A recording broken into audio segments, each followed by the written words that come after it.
welcome back. Another day, another vlog. Hey everyone, I hope you're well on this fine evening. Bit funky this sucker. Woo, it beats. Sweet epidemic sound.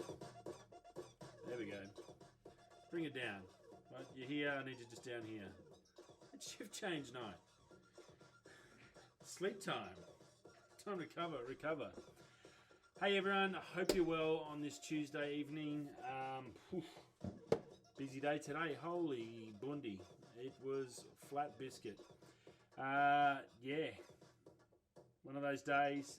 My boys got smashed a fair bit, so I do feel for them. I'm sure they're having a nice cold beer to recover, and a nice sleep tonight they'll forget about today's machinery disasters. Oh, not disasters, just sometimes the mining machinery just backs it in. There's not much you can do. It's just, and it generally all comes at once. When it rains, it pours. I think Luke Combs, great words of Luke Combs. When it rains, it pours, and it's a great saying, and it's darn well true most of the times.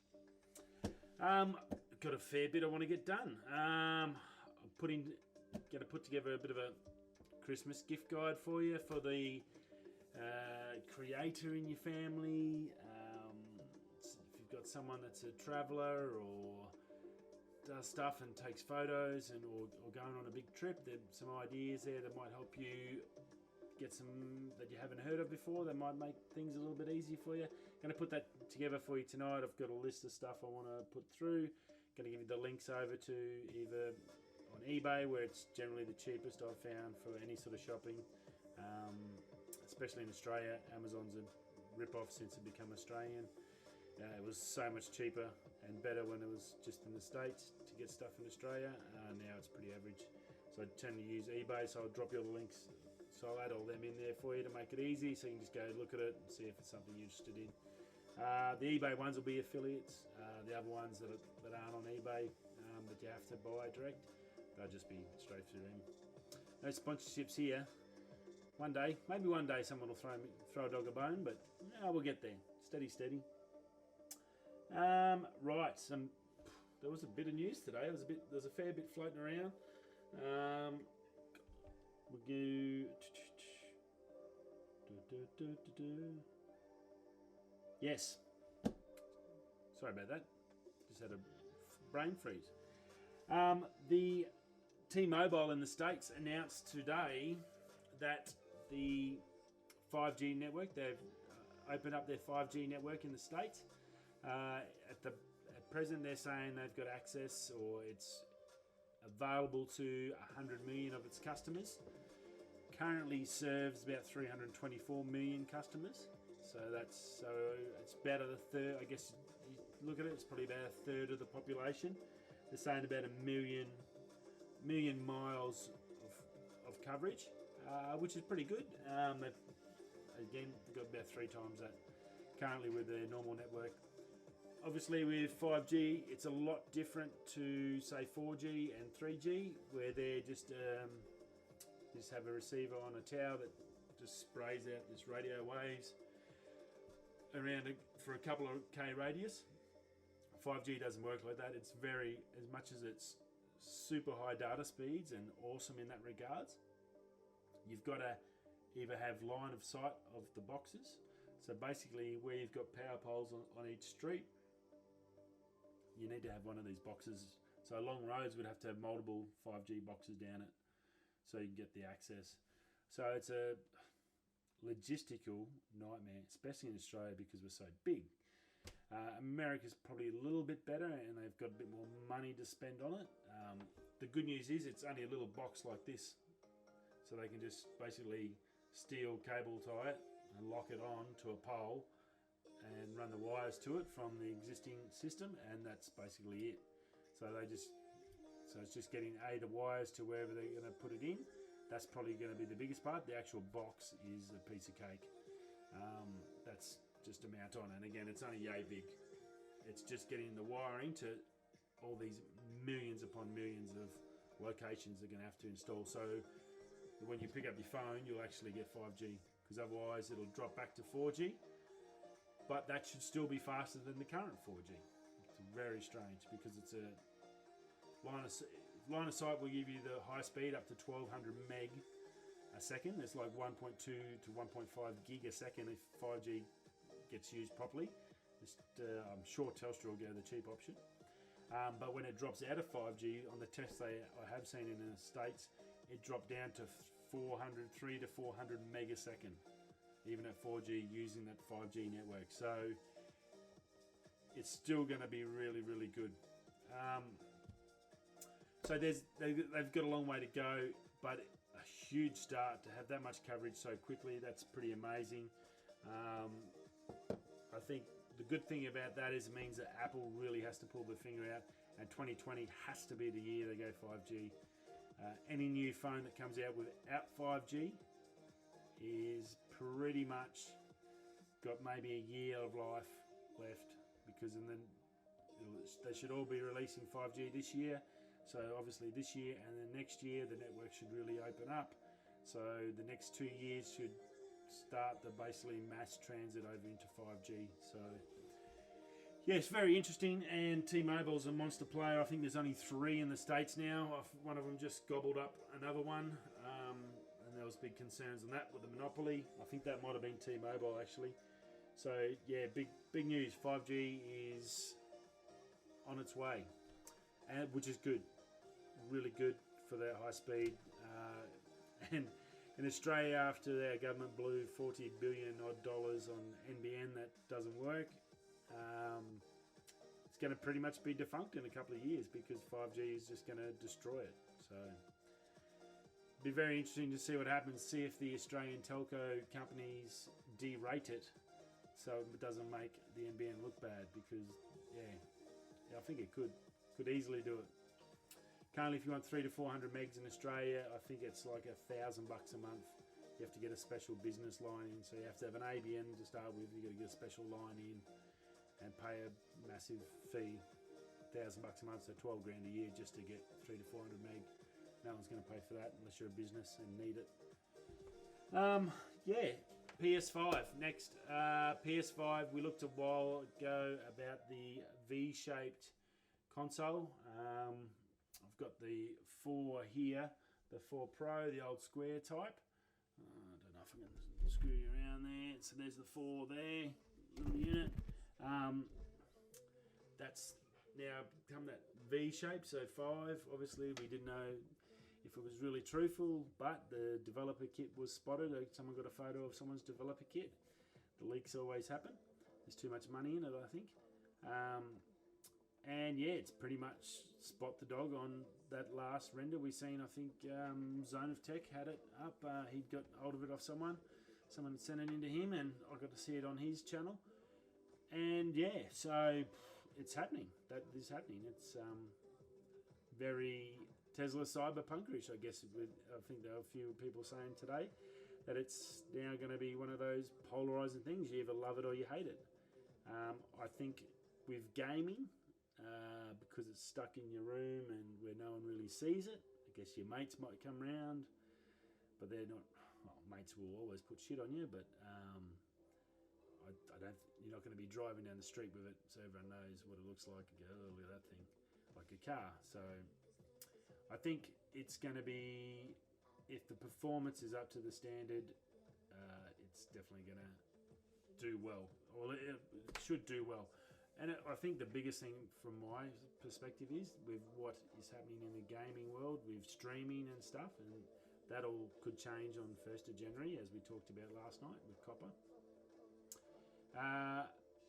Streaming is the big thing Sony really needs to make sure they're on top of. So I can't imagine this, if they've built this machine right to the right thing, and yeah, sure, it needs to play games at a certain level, but it needs to be stream ready. And that includes, instead of having to buy L capture cards and stuff like that, so you can hook up cameras and that needs to be all built in to the unit if they're going to survive. Google Stadia's now just goes through the Chromecast. They have their own servers. They do all that stuff out of house, so it doesn't cost you anything. You just got to pay the month and use this thing. It's got problems, but all new technology has problems when it starts. So yes, so if Sony doesn't get this right, it could really hurt their gaming side of things, and the Xbox as well. I think they should be both, with the way esports and gaming culture is and how big it is and the money involved.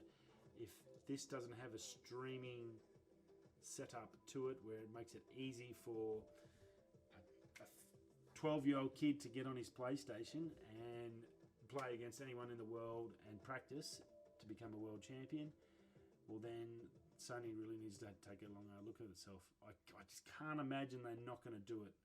And I think the way that is with the cooling, it's got to have some monstrous graphic cards and stuff in there to hit all that. And it's a big unit, so I'm assuming it's got stuff in there to do cards and all that. Now, I'm assuming as an option then Sony would then bring out its own changes, so you can change thing, and you need multiple camera slots. So yeah, it's going to be really interesting. I think 2020, that's going to be one of the most interesting things to see what happens with Xbox and PlayStation, to see where gaming's going, or see how gaming's going to change, because they've been the two big boys for a long time. The PC guys are now taking off because of gaming culture. That's huge. It's absolutely massive in the States.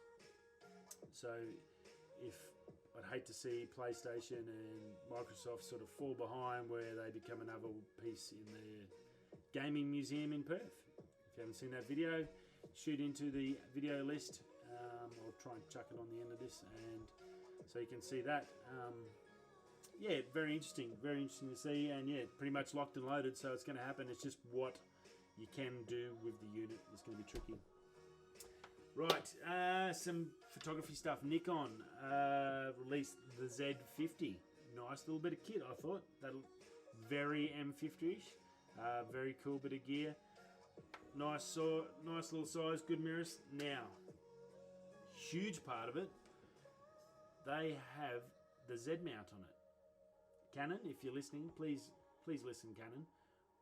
On the next M50, can you please change the mount to the R mount, like you should have done with the new M6? You don't have enough glass in the mirrorless range, and as I said, this beautiful Sigma lens that I've got on, that's really a good bit of glass, and because it's come from that proper mirrorless range, and it's an actual good bit of kit. I hate to say it, the other lenses, the 15 to 45, the 55-200, they're good lenses, but I think there needs to be better. And to save costs, the glass, I think Jared Poland said it the other day, I think your glass stays with you for maybe 10 to 15 years or longer. Glass never goes, like my vintage lenses. I've got a 42-year-old Super Takamar here. That's an amazing lens. The glass never goes, but the bodies you change every 4 or 5 years. So instead of bringing out an M50 with the current mounts, keep your lenses, and they're the point and shoot lenses, the ones you've got now. They're basically just point and shoot. They're not a real serious lens. Bring out the new M50 Mark II, but give it the R mount. The hole's big enough. You should have enough room in there to get the R sensor in there. If you did that with the M50 and you had that as your base, so you had your M50, your RP, and then the R, and then give that M50 the option to get that R glass on there. Oh, and that's exactly what Nikon's done. So a big shout out to Nikon. That is an awesome deal. To be able to get a camera the size of the M50 entry level, and then to be able to buy the Z glass. So if you're a start-off photographer and you've just gone, rightio, I've got my little basic, I'm going to start here, I really enjoy this. A couple of years later, oh geez, I'm getting better at this, but this camera's, I've really sort of worn out this camera. I'm at the end of where I can do with it, but the glass is fantastic. Oh, well, let's get the next body. Let's go up to the Z6, the new model Z6. Cool, bang. I don't have to buy any more lenses. I've got the just buy a new body every couple of years.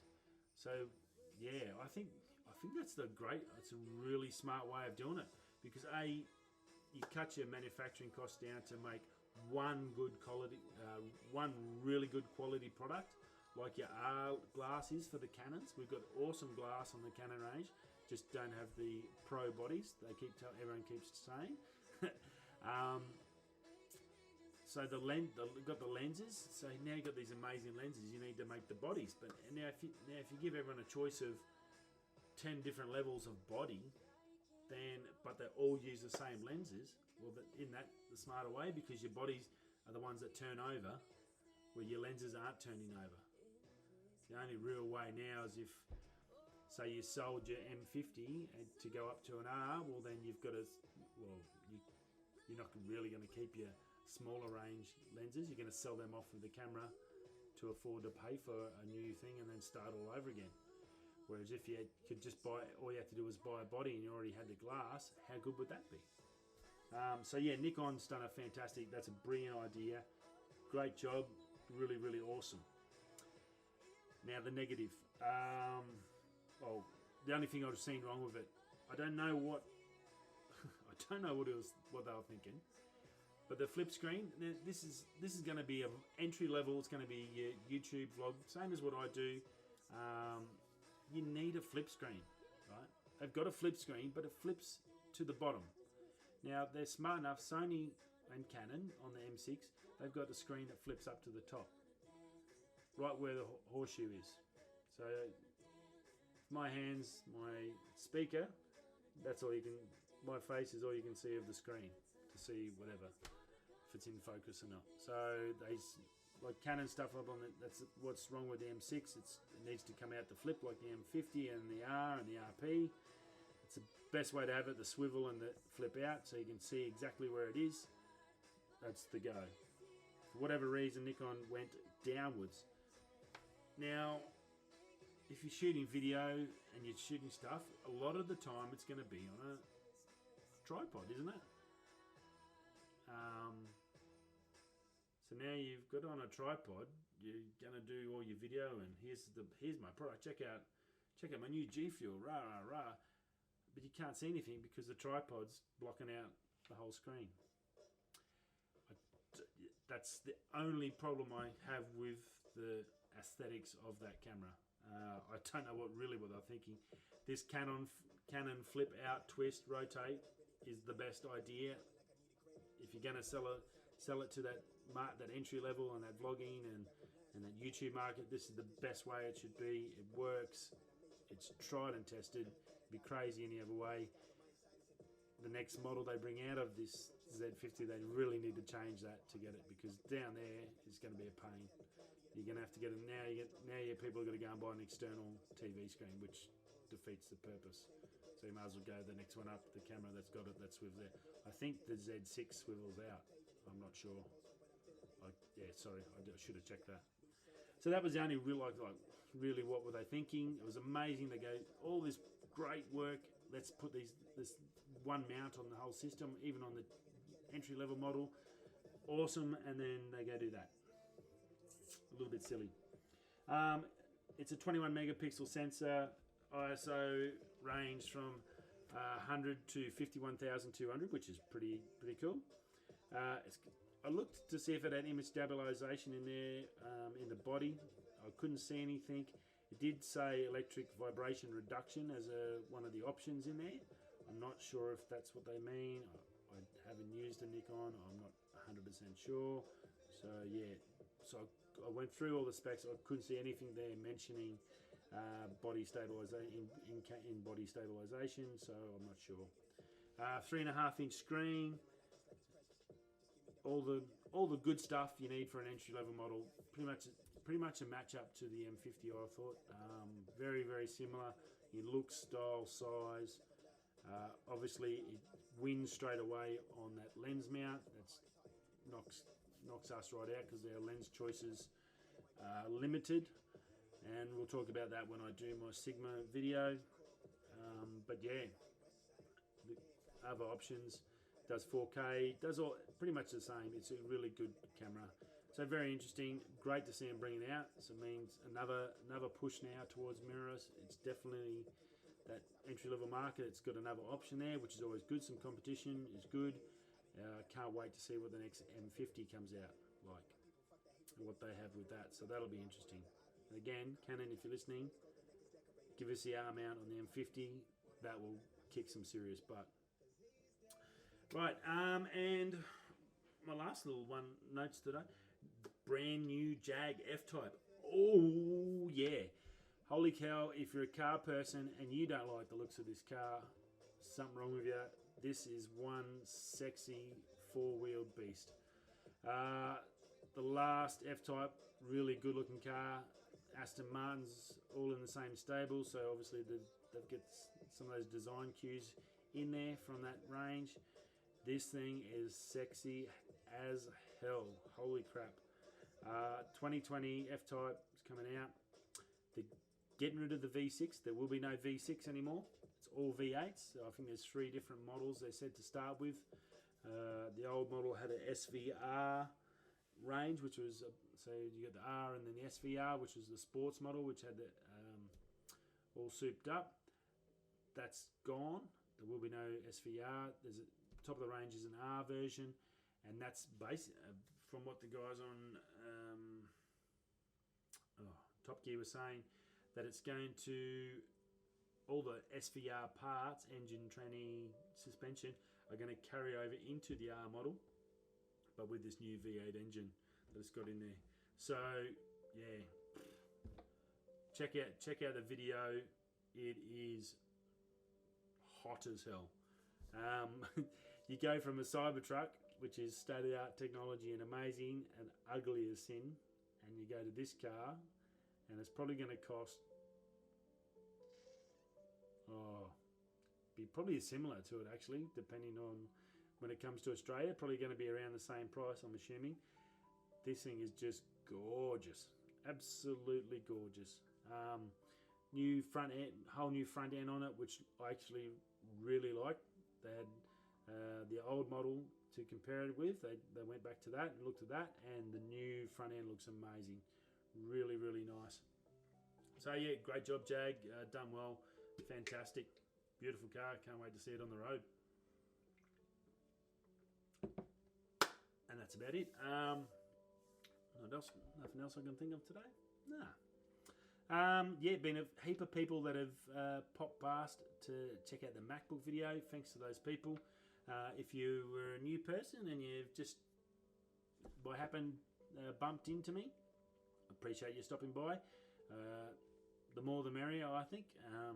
If you've got any tips or tricks or requests, chuck us a line. I'll do my best to find you out any info or help out or give you my thoughts on it. Yeah. While you're here, if you haven't, much appreciated. Subscribe. That's always good. The more people we have in the community, the better.